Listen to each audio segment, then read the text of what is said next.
హైదరాబాద్ కొత్వాల్గూడలో హైడ్రా కూల్చివేతలకు సంబంధించిన బ్రేకింగ్ ఇది. అక్రమ స్టోన్ క్రషర్ యూనిట్లను కూల్చేసింది హైడ్రా. కొన్ని కంపెనీలకు చెందిన 3 క్రషర్ మిషన్లను తొలగించింది. క్రషర్ మిషన్లతో పాటు 12 ఆర్ఎంసీ యూనిట్లను కూడా కూల్చేశారు. కొత్వాల్గూడ క్రషర్ యూనిట్లపై పొల్యూషన్ బోర్డు, మైనింగ్ శాఖ ఫిర్యాదులతోటి రంగంలోకి దిగింది హైడ్రా. అనుమతులు లేకుండా ఈ క్రషర్ యూనిట్లు నిర్వహిస్తున్నట్టుగా గుర్తించింది. భారీ బందోబస్తు నడుమ హైడ్రా ఈ కూల్చివేతలు చేపట్టింది.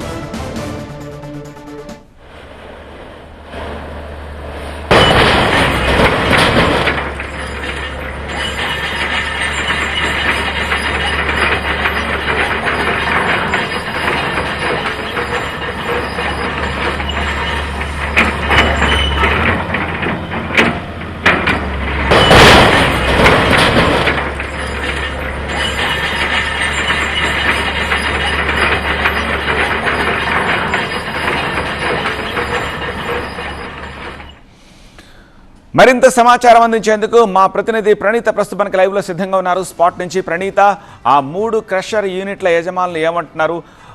ఫిర్యాదులతోటి అక్రమంగా నడుపుతున్నారు కాబట్టి కూల్చేస్తామని హైడ్రా చెప్తుంది అంటే, ఎప్పటి నుంచి వాళ్ళు ఎటువంటి పర్మిషన్స్ లేకుండా అక్కడ ఈ క్రషర్స్ని రన్ చేస్తున్నారు? అయితే కొన్ని నెలలుగా కూడా దీనికి సంబంధించినటువంటి వివాదం అటు రాజకీయంగానూ పులుముకుంది.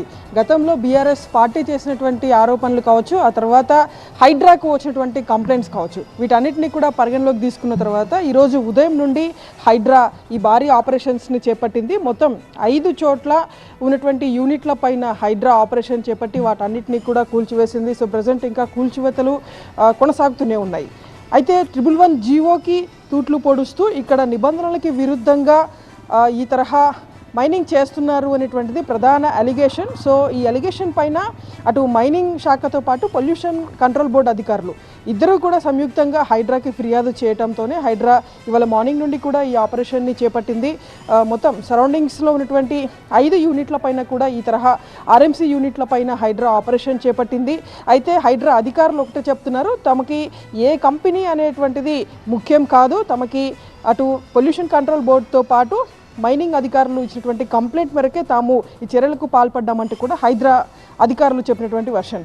అయితే ఈ కంపెనీ ఎవరిదైనటువంటి దానికి సంబంధించి గత కొన్ని నెలలుగా వివాదం కొనసాగుతూనే ఉంది. ఫస్ట్ రాఘవ కన్స్ట్రక్షన్స్ పేరు వినిపించినప్పటికీ ఆ తర్వాత తిరుమలకు సంబంధించినటువంటి కంపెనీ ప్రతినిధులు ముందుకు వచ్చి ఒక ప్రెస్ మీట్ని కూడా పెట్టి దీనికి రాఘవ కన్స్ట్రక్షన్స్కి సంబంధం లేదు, కేవలం తాము మెటీరియల్ని మాత్రమే రాఘవ కన్స్ట్రక్షన్స్కి సప్లై చేస్తున్నామంటూ వాళ్ళు గతంలో ప్రెస్ మీట్ పెట్టారు. ఆ తర్వాత బీఆర్ఎస్ పార్టీకి సంబంధించిన నాయకులు కూడా దానిపైన అభ్యంతరం తెలుపుతూ వాళ్ళు కూడా కొన్ని ఫిర్యాదులు హైడ్రాకి కూడా చేసినటువంటి పరిస్థితి. ఈ నేపథ్యంలో ఇవాళ ఉదయం నుండి కూడా హైడ్రా ఈ తరహా ఆపరేషన్స్ని చేపట్టింది. సో ప్రజెంట్ ఈ సరౌండింగ్స్లో ఏర్పాటు చేసినటువంటి మొత్తం అన్ని రేక్లను కూడా కూల్చేసినటువంటి దృశ్యాలు చూస్తున్నాము. సో పక్కనే ఉన్నటువంటి మరొక ఆర్ఎంసీ ప్లాంట్ ఉంది. సో దానికి సంబంధించినటువంటి వివరాలను సైతం సేకరిస్తామని ఇప్పటికే హైడ్రా అధికారులు స్పష్టం చేశారు. సో అక్కడ మనకి హైడ్రా టీమ్స్ అన్నీ కూడా ఇంకా కనిపిస్తున్నాయి. సో మరి కాసేపట్లోనే రెవెన్యూ అధికారులు కూడా ఇక్కడికి చేరుకుంటారు. సో వాళ్ళు ఇచ్చేటువంటి ఇన్ఫర్మేషన్ని బేస్ చేసుకొని కూడా పక్కన ఉన్నటువంటి ప్లాంట్ దగ్గర కూడా వెళ్తామంటూ హైడ్రా అధికారులు చెప్తున్నారు. సో ఇప్పటి వరకు ఉన్నటువంటి ప్రాథమిక ఫిర్యాదు మేరకే తాము ఈ కూల్చివేతలు చేపట్టాము. సో ఈ కూల్చివేతలు ఇంకా కొనసాగుతాయి. ఈ తరహాలో అక్రమంగా అంటే 111 జీవోకి తూట్లు పొడుస్తూ పర్యావరణానికి హాని కలిగించేలాగా ఇక్కడ ఉన్నటువంటి కొండలను మనం చూడొచ్చు. సో వీటిని పూర్తిగా డిస్ట్రాయ్ చేస్తున్నారు. సో దీనివల్ల పర్యావరణానికి పూర్తిగా హాని కలుగుతుంది అనేటువంటిది గతంలో ఇక్కడ సరౌండింగ్స్లో నివసించేటువంటి స్థానికులు పలుమార్లు పొల్యూషన్ కంట్రోల్ బోర్డుకు ఫిర్యాదు చేయడం, ఆ తర్వాత మైనింగ్ డిపార్ట్మెంట్కి కూడా అనేక కంప్లైంట్స్ చేశారు.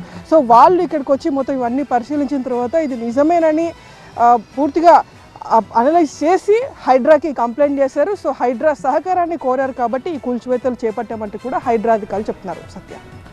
రైట్ ప్రణీత.